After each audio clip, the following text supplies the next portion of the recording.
Hey everybody, it's Jeremy Parker at McDonald Buick GMC Cadillac. We are your GMC Giant. It is time for another Car Tip Tuesday. Today's tip has to do with big, bulky, heavy keychains.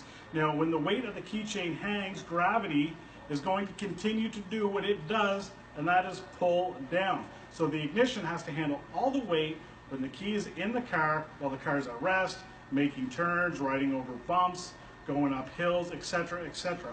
All this extra force continues to wear out tumblers inside the ignition.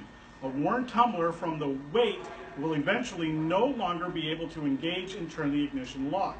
So once these internal parts start experiencing problems starting up the vehicle, it must be serviced for an ignition repair, meaning you're spending a lot more of your hard-earned money.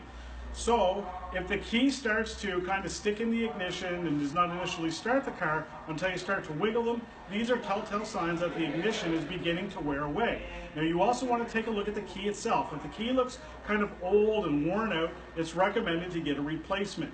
The key gets worn out from obviously normal use and the excessive weight from dangling keychains.